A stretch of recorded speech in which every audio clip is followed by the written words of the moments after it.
एक हफ्ते के लिए जा रहे हैं तो सारे काम एडवांस में करने पड़ते हैं। बस शादी एक मुकद्दस रिश्ता है और अगर इसकी बुनियाद झूठ पर शुरू हो तो बहुत गड़बड़ हो जाती है। और ये जो इतने रुपए खर्च करके हम लोग यहाँ आए, हजारों रुपए आपके नहीं अंकल के खर्च हुए हैं। और वैसे भी अपने रूम का बिल मैं खुद दूंगी।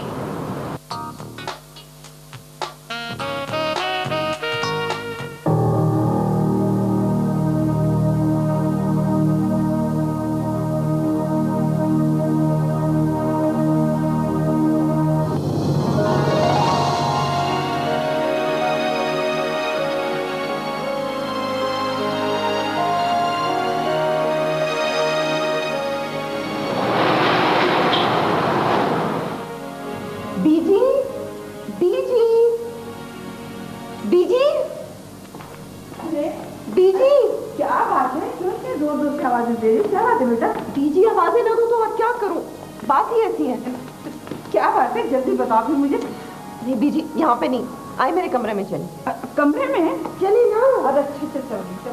लेकिन ये कैसे मुमकिन है? अरे बेटा क्या मुमकिन नहीं है? बीजी मुझे तो अपनी आंखों पे यकीन नहीं आ रहा। ठीक, बस तुम यही गर्दान करती रहो, मुंह से ना बताना कि तुमने किसको देख लिया।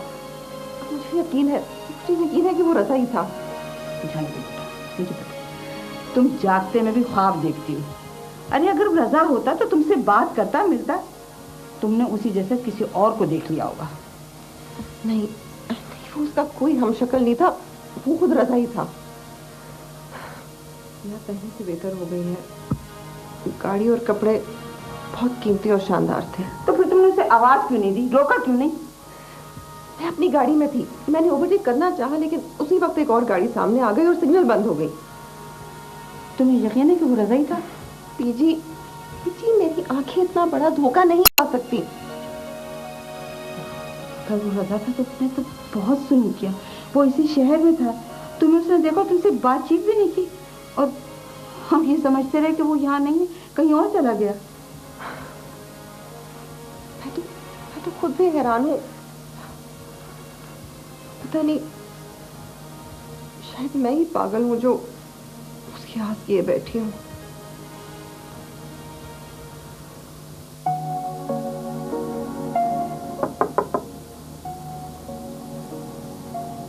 Come in.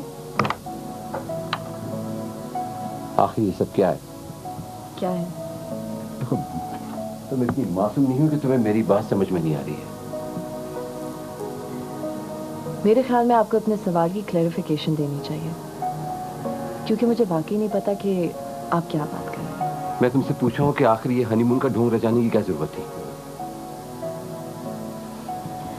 पहली बात ये कि आपके घर वालों का बार बार का सवाल और इसरार था, और दूसरा सवाल मैं आपसे करती हूँ कि आपको ये शादी का ढोंग रचाने की क्या जरूरत थी?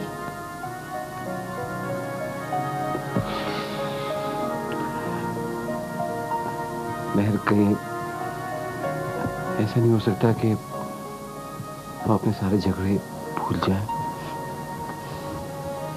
मेरे और आपके बीच कोई झगड़ा नहीं है। मैं मानता हूँ कि मुझसे बहुत सारी गलतियां हुई हैं। शादीशुदा होने के बावजूद मैंने तुमसे शादी की।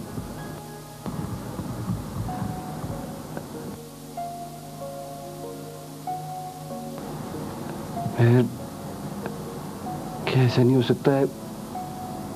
मेरा मतलब है कि हम नए सिरे से। नहीं, तुमने शादी के पहले ही घंटे में मुझसे जिस तरह बात की, अपनी मोहब्बत और शादी का ऐलान किया, वो नाकाबिले बर्दाश्त था। मेहर, मैं तुमसे माफी मांग रहा हूं ना। आप समझ नहीं रहे आरिफ, आपने मेरी सारी जिंदगी बर्बाद कर दी है।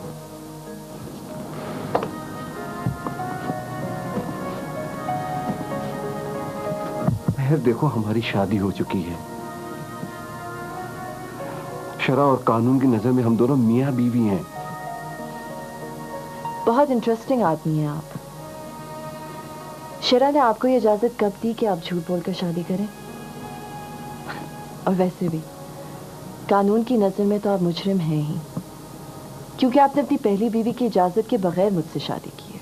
बताओ बताओ मैं क्या करूं, बताओ ना।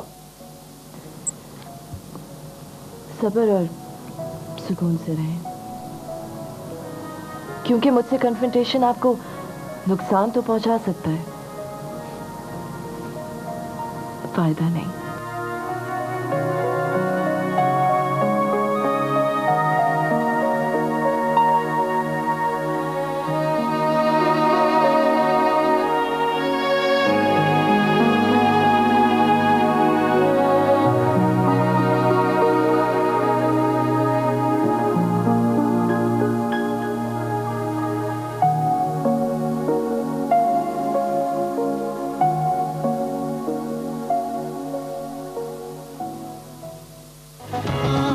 कुछ भी मुझसे छुपाना ना आ सके।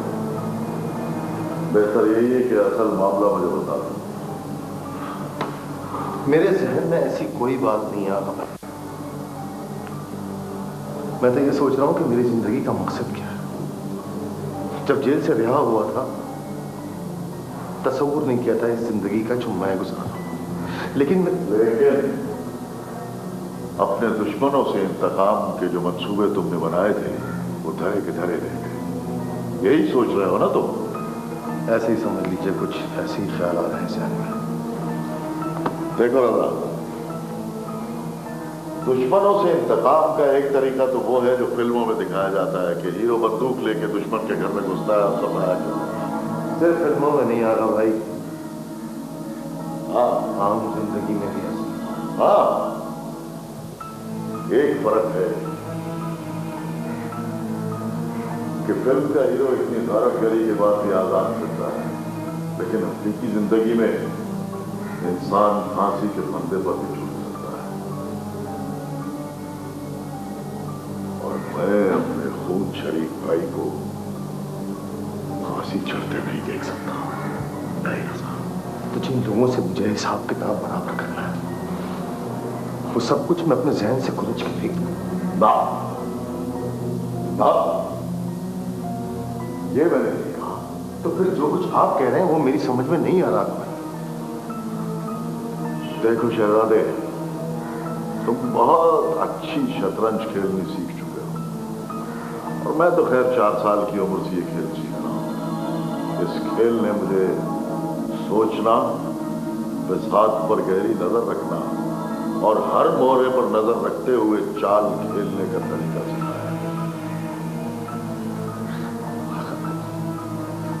हमारे सामने ऐसी कौन सी बिसात है जी? सिर्फ नजर की जरूरत है रजा।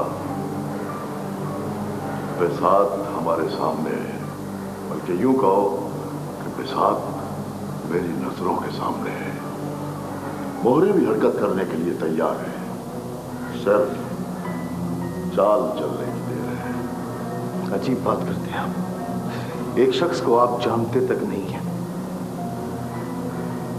उसके खिलाफ चाल कैसे चलेंगे आप?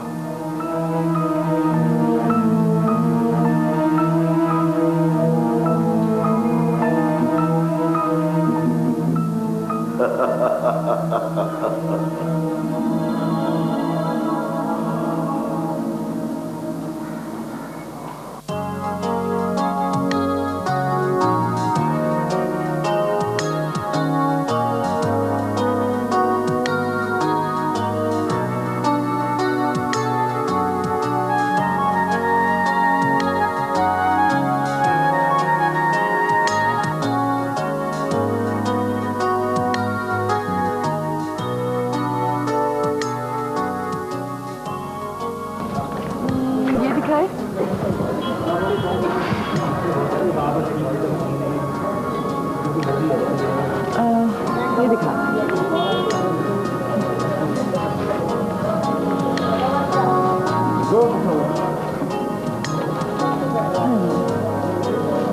एक तस्वीर ले लेंगे प्लीज। ये तस्वीर की क्या जरूरत है? नादिरा वगैरह से अपनी फरमाइश थी कि तस्वीरें लेकर आ।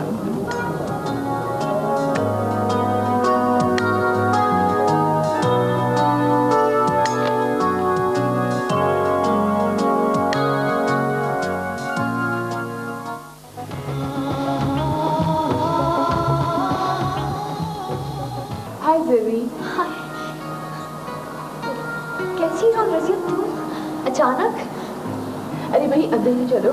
हाँ प्लीज आओ।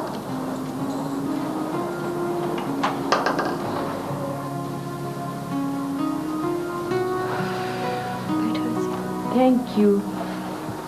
ये बताओ तुम हो कहाँ, कर क्या रही हो? कोई अता पता नहीं, कोई फोन नहीं, कोई आना जाना नहीं, निकलना जुलना छोड़ दिया है। मैंने सोचा तुम तो अपनी खबर दोगी नहीं, इसलिए मैं ही तुमसे मिलाती हूँ। नहीं रसिया, ऐसी बात नहीं है, बस कुछ कामों से फुर्सत नहीं मिलती, और जब भी दिल चाहा कि तुम्हारे से मिलूं तो बाहर इतनी धूप होती है कि हिम्मत ही नहीं हो पाती। हाँ भाई, अब तुमको तो ऐशो आराम की आदत पड़ गई है। ऐसी बात नहीं है। अच्छा ये बताओ, बाकी सारी बातें हम बाद में करेंगे, तुम क्या लोगी, ठंडा या गर्म? अरे भाई, कोल्ड ड्रिंक या किसी ठंडे की ज़रूरत बिल्कुल नहीं है, बस एक गिलास ठंडा यख पानी ले आओ। मैं लेकर आती हूँ।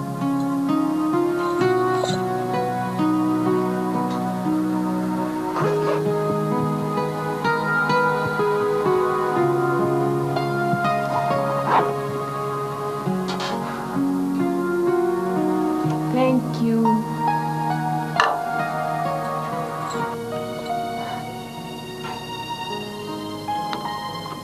क्या कर रही थी? तुम्हारा चेहरा इतना उतरा हुआ क्यों है? क्या रो रही थी? नहीं तो ऐसी तो कोई बात नहीं है, बस थक गई थी ना, लेटी भी थी तो आँख लग गई। देखो जरीन, ये उड़न घाटियां तुम किसी और को बताना, समझ गई? चलो जल्दी से बताओ, सच सच बात क्या है? रतिया, ऐसी कोई बात नहीं है, तुम तो बिला वजह शक करती हो। अच्छा भाई, वैसे तो तुम्हें पता ही है मैं तुम्हारी कितनी पुरानी दोस्त हूँ, मैं तुम्हारी हमदर्द हूँ।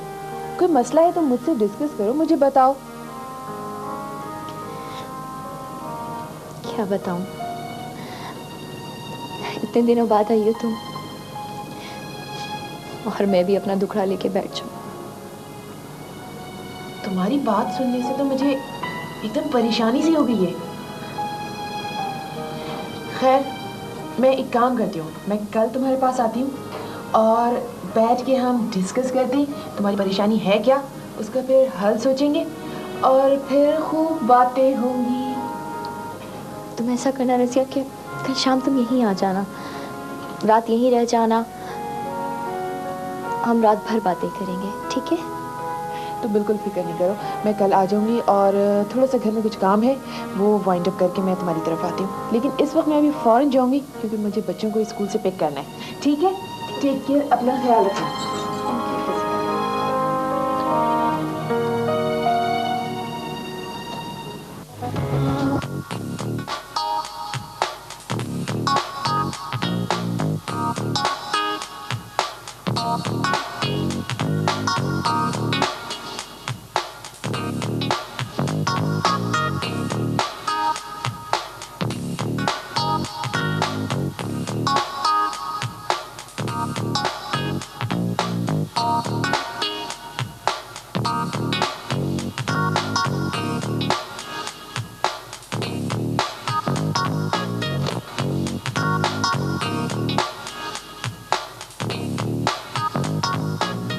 लेकिन जरीन, उस दिन तुमने इतनी बड़ी बात मुझसे छुपाई।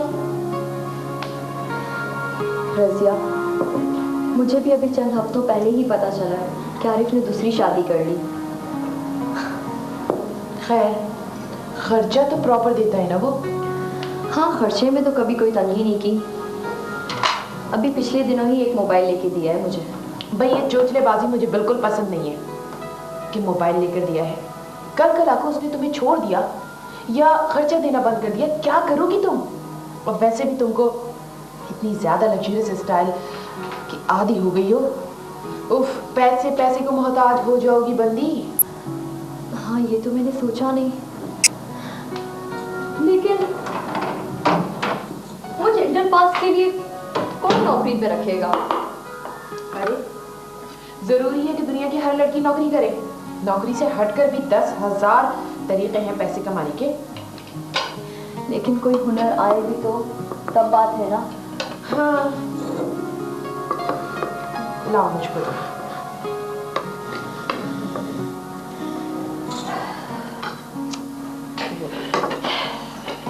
बहुत परेशान हूँ, समझ में नहीं आता कि क्या करूँ। इतनी देर से सोच रही हूँ। ओ टेस्टी, तुमने बनाया है? हाँ हाँ। जबरदस्त। खामखा इतनी देर से मैं सोची जा रही थी, तुम्हारा मसला हल हो चुका है। क्या मतलब, मैं समझी नहीं। अरे भाई तुम्हें पता है मेरी एक जानने वाली है, उनकी एक शॉप है क्लिफ्टन पे। बहुत सी खवातीन हैं जो उनके पास उनकी शॉप में होममेड चीज़ें रखी जाती हैं, और वो खवातीन उनके पास बना के रखती हैं अचार, चटनी, मुरब्बे, केक, बिस्किट्स, क्या है जो वहाँ नहीं होता। तुम अपना केक भी वहाँ रखवा दो। लो भला, वो मेरा बनाया हुआ सामान अपनी दुकान पे क्यों रखेंगी? क्यों नहीं रखेंगी भाई, इतना जबरदस्त मजेदार केक है, उनको क्या एतराज होगा रखने में। हाँ, शायद इस तरह मेरा भी काम चल निकले। चल नहीं निकलेगा, ये काम तो दौड़ेगा दौड़ेगा, और फिर 4 पैसे हाथ में आएंगे तो आरिफ को भी पता चल जाएगा तुम्हारी वैल्यू क्या है। तुम ठीक कहती हो रजिया। मेहर के बारे में भी आरिफ यही कहता है कि वो हज़ारों में कमाती है, मुझसे ज़्यादा पढ़ी लिखी जो है। थैंक यू रजिया, इतना ख्याल है।